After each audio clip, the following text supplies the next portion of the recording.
네, 안녕하세요 여러분, 산타입니다. 새해 복 많이 받으시고요. 앞으로 여러분들께 짧게 카메라나 새로 나오는 렌즈들 소식을 전해드리려고 합니다. 일단 이름은 주간 카메라라고 지었는데 좋은 이름 있으시면 아래 댓글로 남겨주세요. 언제든 바꾸겠습니다. 자, 그러면 시작해보도록 할게요. 첫 번째 소식입니다. 캐논에서 이제 공식적으로 DSLR 카메라를 제조하지 않는다라고 선언했습니다. 캐논의 CEO인 미타라이 후지오 씨가 요미우리 신문과의 인터뷰에서 밝힌 내용인데요. 플래그십을 포함한 DSLR 카메라를 더 이상 생산하지 않겠다고 말했습니다. 1DX 마크 3가 사실상 마지막 캐논의 DSLR이라고 밝혔는데요. 현재 니콘, 캐논, 소니 카메라 메이저 3사는 사실상 DSLR을 더 이상 개발하고 있지 않죠. 공식적으로 말하진 않았지만 누구나가 이제 DSLR은 만들지 않겠지라고 생각을 하는데 이번에 캐논에서 확실히 얘기를 했네요. 이제 DSLR은 그만 버리고 미러리스에 집중 투자를 하겠다는 말이겠죠? 앞으로 어떤 회사들이 공식적으로 이제 DSLR 사업을 접겠다라고 말할지는 모르겠지만 솔직히 말 안 해도 당연한 거니까요. 두 번째 소식입니다. 캐논에서 EOS R5C를 발표할 예정이라고 합니다. 1월 중순에 발표될 예정이라는데요. R5C라서 사실상 사양은 R5와 그렇게 다르지 않지만 가장 중요한 건 아무래도 쿨링이 아닐까 싶어요. R5가 사실상 발열 때문에 많은 이슈가 됐던 카메라인데요. 그 부분을 해결하기 위해서 아마 R5C라는 바디가 나오지 않나 싶어요. 아직은 루머이긴 하지만 냉각에 관한 쿨링에 관한 부분 때문에 여러 가지로 많이 바뀌는 것 같아요. 바디의 모양이라던가. 스펙은 정말 좋은 카메라인데 반쪽밖에 못 써서 제 주위에도 쓰시다가 화가 나가지고 바꾸신 분들이 되게 많으세요. 아무래도 촬영이 8K 같은 고스펙이 되다 보니까 어쩔 수 없이 따라오는 부분인데 이를 위해서 전문적으로 쿨링을 해주는 시스템으로 바뀌지 않을까 싶습니다. 그래서인지 무제한 8K 레코딩이 가능하다고 옵션에 들어있네요. 자, 그리고 많은 분들이 신경 안 쓰실 부분인데 HDMI 포트를 풀사이즈로 바꿔준대요. 이게 얼마나 좋은지 겪어보지 않으신 분들은 잘 모릅니다. 뭐가 좋냐면 기존의 R5에서 마이크로 HDMI 포트를 사용했었는데요. 이게 정말 짜증나는 게 마이크로 HDMI 같은 경우에는 실수로 케이블을 조금만 눌러버리면 케이블이 접촉이 잘 안 돼서 케이블을 다시 사야 되는 정말 짜증나는 케이블이거든요. 그래서인지 모르겠지만 제 입장에서 봤을 때는 이 풀사이즈로 바꿔주는 HDMI 포트도 상당히 매력적이네요. 하지만 아쉬운 건 R5C도 전자제품이기 때문에 칩 부족 현상으로 인해서 초도 물량이 그렇게 많진 않을 것 같아요. 뭐 다른 카메라들과 똑같이. 지금은 겨울이니까 그나마 촬영하는데 조금 수월하긴 한데 날이 더워지는 여름이 되기 전에 물량이 많이 풀렸으면 좋겠습니다. 세 번째 소식입니다. 소니에서 반도체 부족으로 인해 많은 제품들을 주문을 받지 않고 생산을 하지 않겠다고 공지가 나왔습니다. 일본 소니 홈페이지에 나와 있는 내용인데요. 공지글의 내용은 세계적인 반도체 부족의 영향으로 인해서 특정 모델에 대해 특약점에서의 접수와 소니 스토어에서 고객으로부터의 접수를 중지하겠다고 밝혔습니다. 그리고 단순하게 중지뿐만이 아니라 반도체 부족으로 인해서 생산 자체를 중지하는 모델들도 늘어났어요. 발표된 지 시기가 조금 지난 옛날 바디들에 대해서 주문을 정지했었는데요. 지난 12월 23일 알파7 2세대 시리즈 그리고 알파 6100 시리즈에 대해서 부품 공급의 전망이 서 있지 않기 때문에 생산 완료로 하겠습니다라고 밝혔습니다. 당연한 순서이긴 한데요. 그냥 단순하게 옛날 바디들 뿐만이 아니라 아직 잘 나가고 있는 A7C라던가 발매되지 얼마 되지 않은 GV-E10도 주문 접수를 정지한 걸 보면 우리가 아는 것보다 반도체를 수급하는데 정말 많은 어려움이 있나 봐요. 하루빨리 반도체 수급이 원활하게 돼서 사고 싶은 카메라를 사고 싶을 때 살 수 있는 시기가 왔으면 좋겠습니다. 네 번째 소식입니다. 니콘에서 미러리스용 2875 조리개 2008 고정 렌즈를 발표했습니다. 제가 평소에도 유튜브에서 말씀드렸던 게 캐논과 니콘은 초보분들에게 추천드리기가 조금 그렇다고 말씀을 드렸는데요. 렌즈 군도 아직 많이 없고 그리고 렌즈들이 다 비싼 라인밖에 없기 때문에 자금이 충분하지 않으신 분들에게는 많이 추천을 못 해드렸었어요. 그런데 가격도 저렴하고 무게도 가벼운 표준 줌 렌즈를 니콘에서 이번에 발표했습니다. 출시 가격은 약 $1200로 예상되고 2022년 초반에 출시될 예정이라고 합니다. 이번에 나오는 2875는 뒤에 S라는 글자가 붙지 않는데요. S가 붙는 렌즈는 니콘 미러리스에서 고급 렌즈를 뜻하는데요. 아무래도 2470과의 급 나누기를 위해서 S를 뺀 것 같습니다. 렌즈의 화질이나 성능은 나와봐야 알겠지만 확실히 화질에 몰빵한 렌즈는 아닌 것 같은 느낌이 들죠. 하지만 화질이 조금 떨어지더라도 가격이 반값에 무게가 가볍다면 일반 유저들한테는 충분히 사용할 만한 렌즈가 되겠죠? 그런데 이 2875 렌즈에 비밀이 하나 숨어 있습니다. 우리가 2875라고 하면 먼저 떠오르는 렌즈가 있죠. 바로 탐론의 2875 시리즈인데요. 탐론의 2875 시리즈 가격도 적당하고 휴대성도 편하기 때문에 사진을 시작하시는 많은 분들 혹은 비용을 많이 투자하고 싶지 않은 분들이 원바디 원렌즈로 많이 사용하시는 렌즈인데요.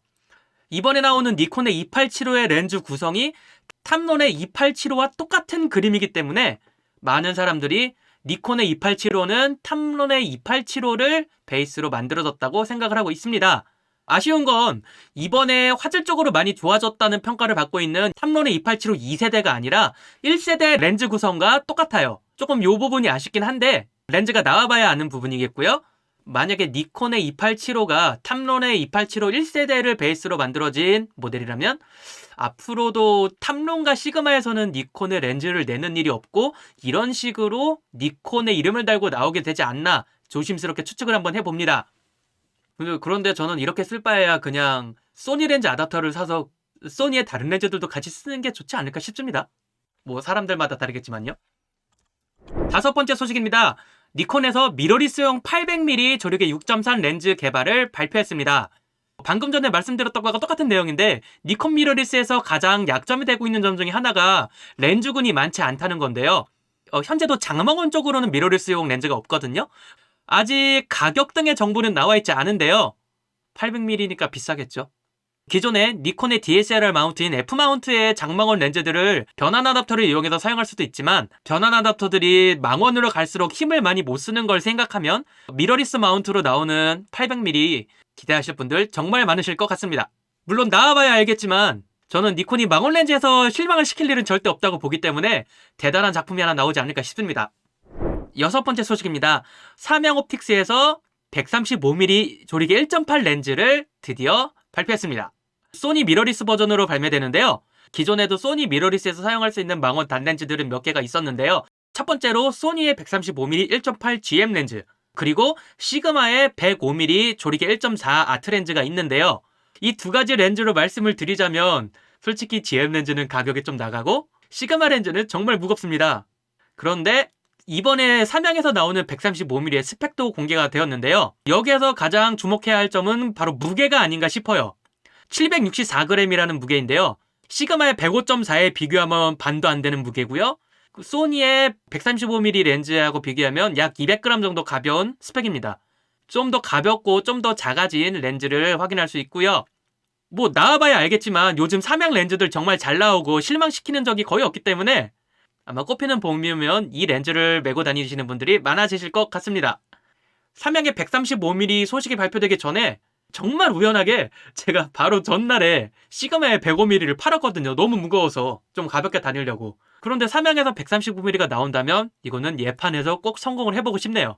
물론 저는 지금까지 예판에서 성공한 적이 한 번도 없습니다. 일곱 번째 소식입니다. 탐론에서 20mm에서 50mm f2.0 고정조리개 렌즈에 대한 특허를 획득했습니다.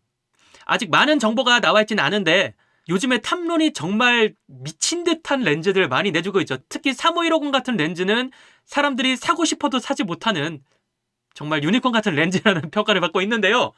망원 버전이 아니라 광각 버전에서 24mm도 아니고 20mm부터 시작하는 f2.0 고정조리개 렌즈에 대한 특허를 획득했다니 이거 정말 대단합니다.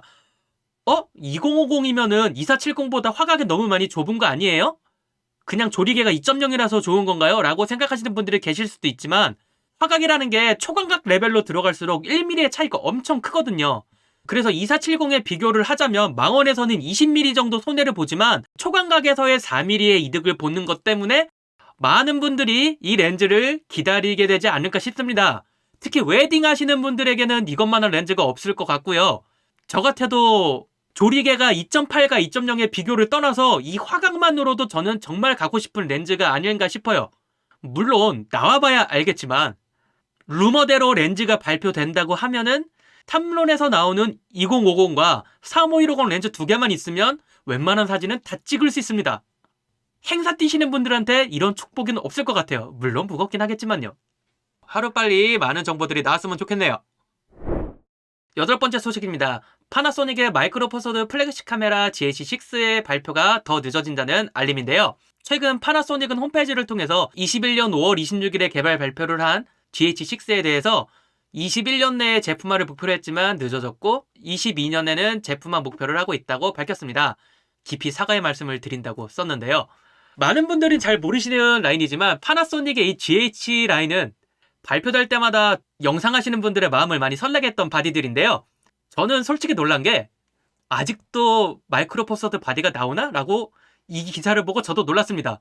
마이크로 포 서드 시스템이 어떤 분들에게는 정말 큰 장점이 될 수도 있지만 일반 유저들에게는 그렇게 매력적이지 않은 마운트인 건 어쩔 수 없는 사실인 것 같습니다. 제 생각으로는.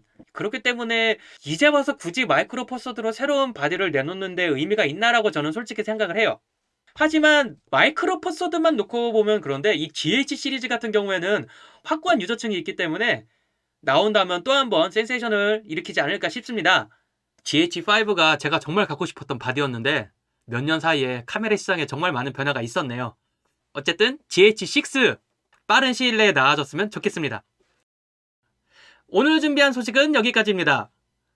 새로운 사진 소식이나 궁금하신 점들 알려주시면 제가 준비를 하도록 하겠고요. 다음 영상에서 뵙도록 하겠습니다. 이상 산타였습니다.